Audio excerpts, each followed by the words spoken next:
Hello friends and welcome to some Overwatch cases. Now I wasn't sure if I was going to make any videos about these, but I figured one, it's probably fun to laugh at griefers a little bit with people, and if you grief in Dota, you probably deserve to get laughed at least a little bit.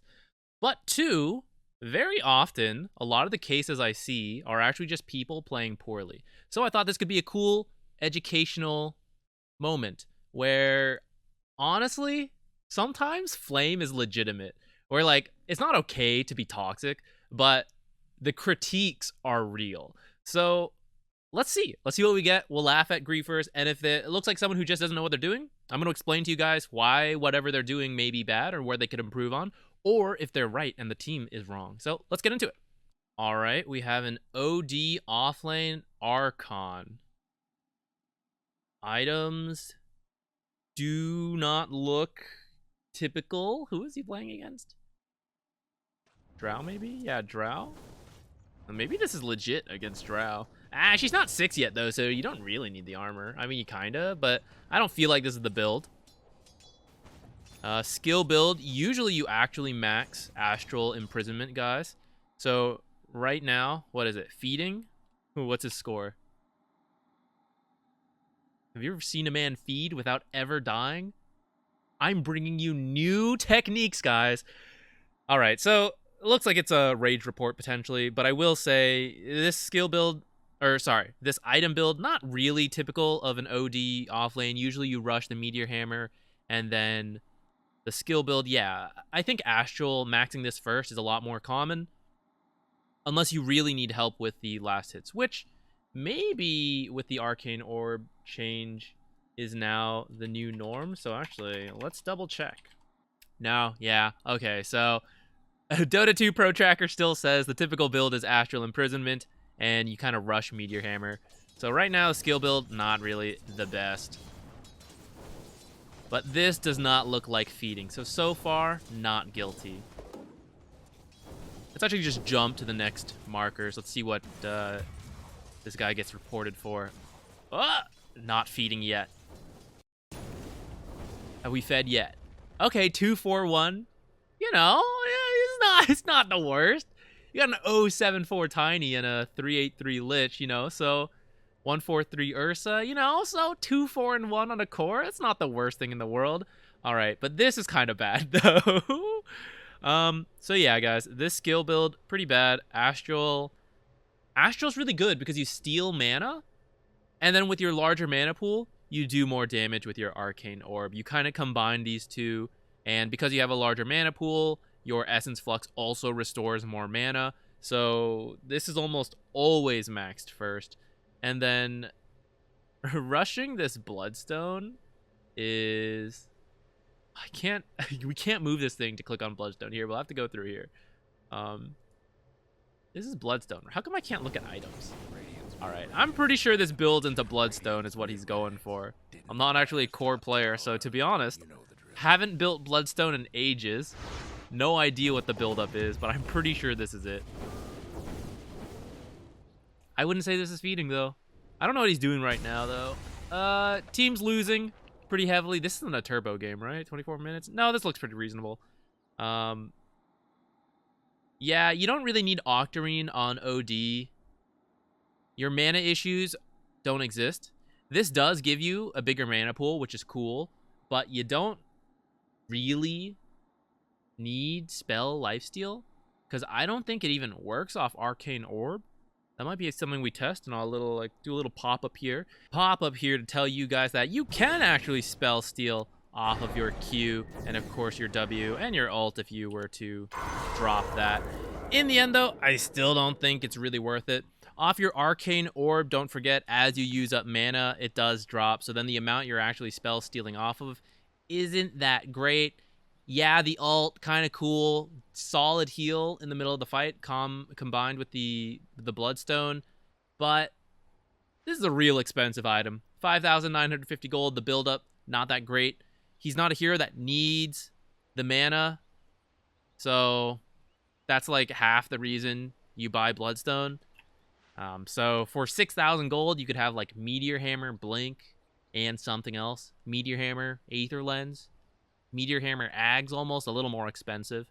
But there's a lot of other combinations of items that you could get for the price of Bloodstone, which make more sense on OD. So at least for now, I'm not a believer in this Bloodstone purchase. So says I back to the Overwatch. But I don't think you actually lifesteal all that much, so I don't think this is worth it at all. You already have tons of damage. What you need is a reason for people to fight you, which is the Meteor Hammer. So you threaten towers, and now people will go and stop you. And the Meteor Hammer provides health regen, so you don't need the spell Lifesteal anyways. Also provides minimal stats. You don't care about mana regen, just mana pool, but it's in the Meteor Hammer anyways. And then you go for, like, I don't know, Aether Lens, Force Staff, a lot of other things. Blink, BKB, fighting items, because you're online as soon as you have the Meteor Hammer. So I would say the build is bad, the skill build is bad, but the player is not feeding. Feeding to me is very much running down, intentionally dying, all of that. This guy looks like he's playing, even only watching these 3 markers, and so I think it's safe to declare this guy's not guilty, but could use some improvement on his OD build. All right, we've got an Ogre, Magi, hard support, Griefer in the Divine bracket. So it looks like the game just started. All right, items.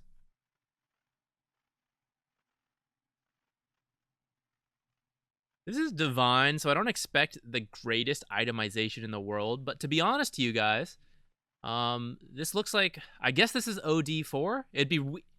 OD4 is a lot more common than Razor 4, so we're going to assume Outworld Devourer 4.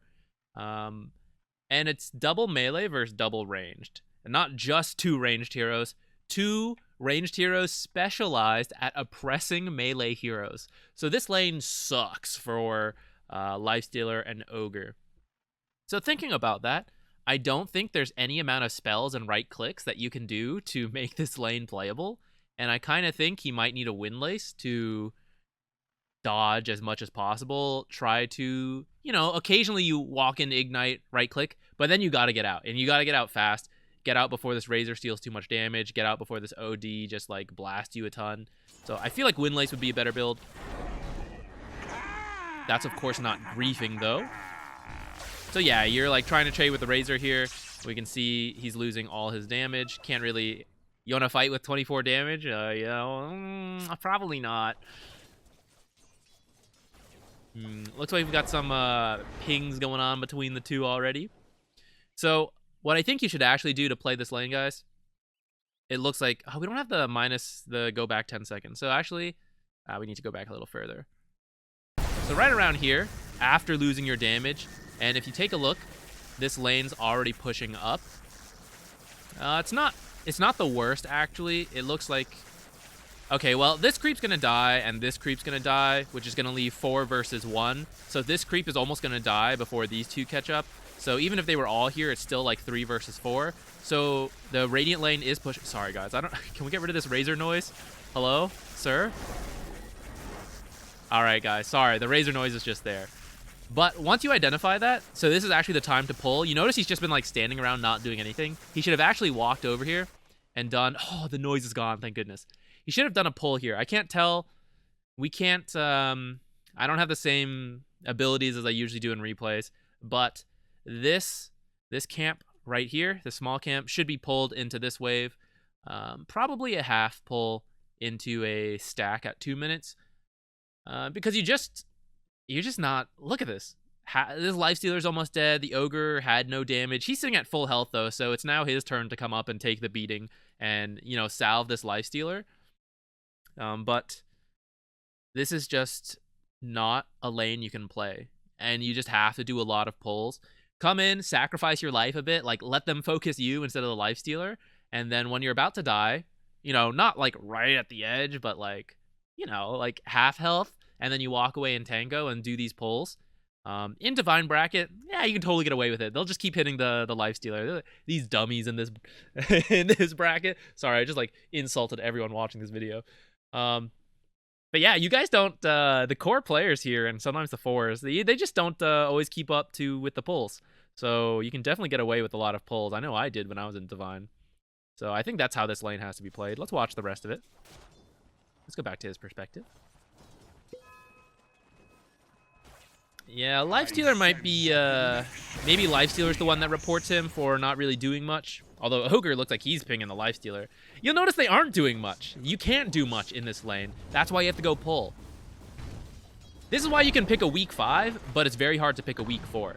If you pick a weak 4, what do? You can't really do anything because there's the lane's right here, which means it's kind of hard to do this camp if you're a weak 4 because the 5 can just come up and bully you and you don't have, there's no fallback from that. But if you're a weak 5 playing here and you get bullied out, you can come over here and do this pull, and it's harder for a strong 4 to come over here and stop you. They still can, but it's harder. And then once you're like over here, you know, maybe you go do a stack as well. If you're a weak 4, imagine trying to pull this camp, you get stopped, and then it's like, oh, there's nothing of value back here. So this is the benefit of the safe lane. So even when you're in these horrible matchups like this, you can still do something, and right now we're not seeing the Ogre do that. We are jumping to the end here, it looks like. And the next marker, we're not actually looking at anything, though. I don't know. Ooh, Midas. I don't think it's... is it griefing to build a Midas, guys? All right, let's look real quick. I don't think you win this in the late game. In which case, Midas is pretty bad. But Divine player, should they know that? I mean, he should probably know that. But is it still griefing? Let's play this out, and maybe we'll go back and look for when he decides to build Midas real quick. He's just kind of sitting in base, though. I mean, the game is sort of done. I'm not sure if that's, like, guilty material. But let's go back. Let's go take a look at this. All right, so let's watch how miserable this lane is a bit. Lifestealer's already gone to jungle. All right, so it's Ogre's lane now. Funny enough, Ogre now does the pulls. How did they get two? How did they? You cannot get two of the same camp in a row, which means somehow they probably started with a tomato camp, stacked it into a different camp, killed off that other camp, but left the original tomato camp, and then stacked again for a new tomato camp. What are the odds of that? It's hard to get off like only the other camp killed off. All right, so Ogre's playing the lane now. Holy shit, guys. I guess it was a Razor 4 because Razor left and OD's still here. What a time to be alive. I mean, I guess if you see Ogre Lifestealer, maybe you can get away with a Razor 4. I certainly wouldn't expect it. Alright, so I mean, Lifestealer left the lane a little too soon, I think. He doesn't need to leave. Because you'll notice Ogre's playing the lane kind of okay. Which means Lifestealer could have sort of done the same thing. If left to a one-on-one. Oh, maybe the other camp was just blocked. Maybe it just wasn't coming out. So Ogre's now like pulling the hard camp a lot. This is not what he should do. He should have pulled the small camp. At this point, it's kind of a moot point because your carry's already gone. But I guess now you have a Legion Commander. He's like standing still. I bet he's like rage typing. Okay, looks like Midas comes on now at 7 minutes. Guys, I'm not sure. I know a lot of people would say it's griefing because it's technically bad, but I'm very wary of making judgments on that, like saying that's reportable, because you can do weird builds, you know, like the first OD comes out this patch, the first guy to build Meteor Hammer on it, right? Everyone's probably like, you know, you're ruining the game. What are you doing? This build's awful. OD's awful, blah, blah, blah. And then turns out OD's actually broken and rushing Meteor Hammer, blind Meteor Hammer. You can have literally nothing. I saw it in the DPC. The guy had only a Meteor Hammer, 5 empty inventory spots. Rush the Meteor Hammer, totally legitimate build at the highest level of play. No one thought that would be, like, they didn't see the patch and thought that would be it. Now, Ogre Midas is a lot more established. And arguably, of any support to do it, Ogre's better, but many people still say it's really bad. But the thing is, it's like, if someone thinks it's good, I don't want that to be reportable. Now, this guy, I can't tell, because he is pinging the Lifestealer occasionally, and I don't think he's being that useful in lane. But I don't know, is it griefing, you know? This Ogre player seems like the kind of guy who, like, you win the safe lane, still queues up the Midas, right? So I don't know if it's griefing to queue up the Midas in this game. Oh, what do you guys think? I don't know. I might say... He's still playing, though, guys. I think I'm gonna say not guilty. I mean, I don't think he's a... I mean, it was a really tough lane, to be honest. But if you're experienced enough in supporting, I think you would realize to do more small pulls. Maybe not. Maybe that's me just saying it from like a higher perspective. But I think that's... If it's not obvious, I hope this is one of the educational moments you guys get. If the lane is not playable and you're a hard support or a carry, you guys should be like spamming small camp pulls as much as possible. Even if you rubber band the lane, it's okay. Because the common complaint is like, oh, you push this too hard. That can be bad. So honestly, try not to do it. And that's why I say, like, do a half pull, stack, and then you can do a lot of pulls without pushing the lane.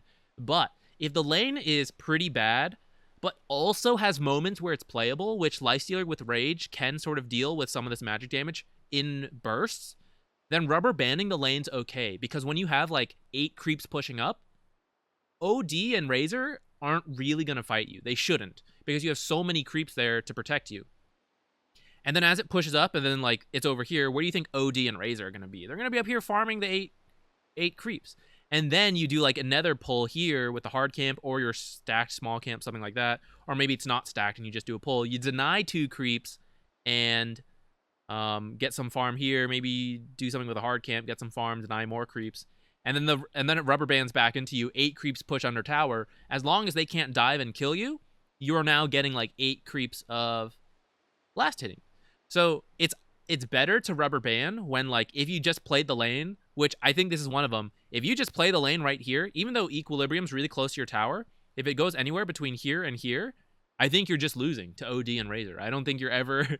I don't think it's a reasonable trade. So actually causing the lane to rubber band into each tower, and you take turns like, hey, you guys get 10 creeps, now we get 10 creeps. Now you get 10 creeps, now we get 10 creeps. And your benefit in the safe lane is that you can do these pulls and try to deny so that you give 10 creeps, or I'm sorry, you give like 8 creeps and you get 10 creeps. You give 7 creeps, you deny 3 here, you get 10 creeps. If you're just careful about them doing the hard pull, then that can work out. So I think this is just, I'm not going to report this. I think this is just not the best play, but he looks like he's playing. I don't want to say he's griefing, so that's my decision. You guys let me know. You think Midas is reportable? I don't think it should be.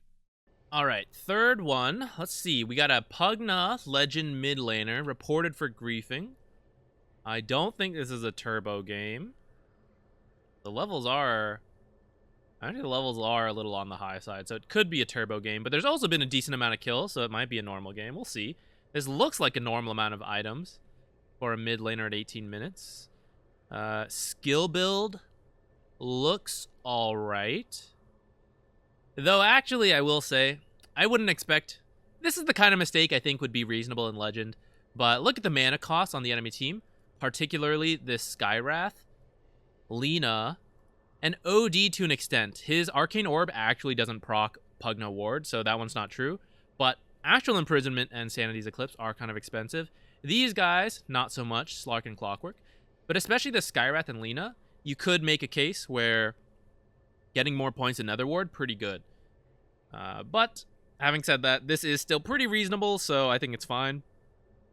And I'm not an experienced Pugna player enough to know if you get to go... If you, like, what games get to be maxed out with the Nether Ward and stuff like that. Alright, so let's take a look here. Lost his mid lane tower as Pugna. That's never ideal.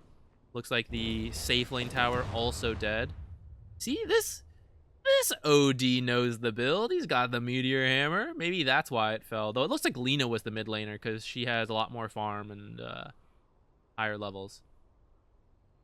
So, I don't know. Maybe she just bullied out. She is 2 levels above the Pugna. Going for a 4 staff. I think that's pretty solid. Slark, Clockwork, Skywrath. All pretty decent people to go 4 staff. Went bottom a bit. Wasn't sure what to do.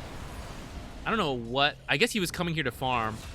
I don't think this is the greatest place for him to farm, especially after being here with his team. I guess maybe he's not ready to fight Lina and stuff, but I don't know. If you're the mid laner and you're taking this very safe farm when you're supposed to be active like Pugna, it's not ideal. All right, pushing the mid lane a little bit. Has to be a little careful, but I think he should be fine. Now he's jungling a bit. Took the Philosopher's Stone. Rubik actually stealing some last hits there. Reportable? This is really bad, guys. I've been seeing this. I don't even know if I see it too much, but I see it too much for it to be acceptable. Why would you go back to base when you're full health? Oh, we're actually just watching the whole thing without skipping through. We'll put it back on. But he was full health and he went back to base. There's no reason for that. Even if you're scared, stay near your tier 3s. There's no reason to walk all the way back. Like, if you walk back to the fountain and then walk back out to the tier 3s, that's like 20 seconds you lost. It's a big waste of time. But more often than not, you don't have to be that scared sitting next to your tier 3s. You can usually be like out doing things. So right now from his play, I don't think it's griefing yet, but it's very passive. It's not really being the active Pugna you want on your team when someone picks Pugna. Part of that, you do need to like coordinate a bit with your team, and to be honest, their draft is kind of bad. Feels bad to me anyways. So it is kind of hard to do something, but sitting in your, like, running back to fountain, farming these camps right here, like 2 of the safest camps on your team, it's like not very good play. Going for the Dagon. I don't know. It's kind of a legitimate Pugna build. Intentional stack? Doubtful. I mean, he was just more excessively safe farming there. Again, seems bad play. I don't want to call that griefing. Safety ward. Oops.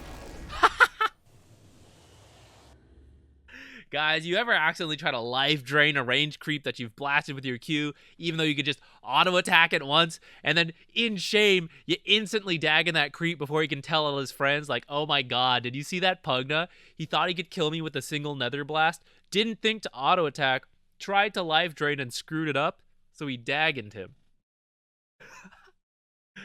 Not really worth it. It's just auto attack there, guys. Though if he's scared, I kind of get it. But an auto attack is probably faster than the life drain. Using life drain a lot just to farm, this is like not how you're supposed to play Pugna.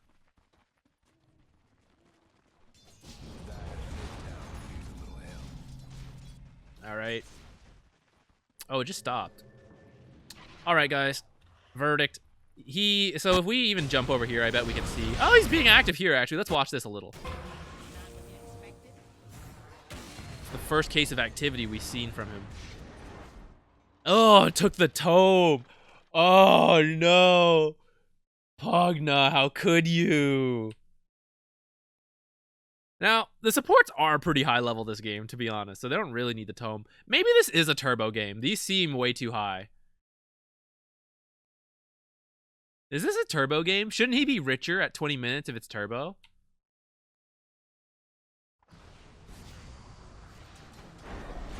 Oh, let's check the...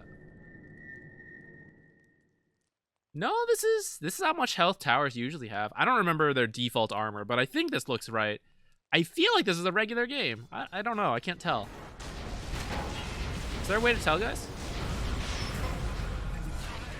Oh, sorry. I wasn't even paying attention.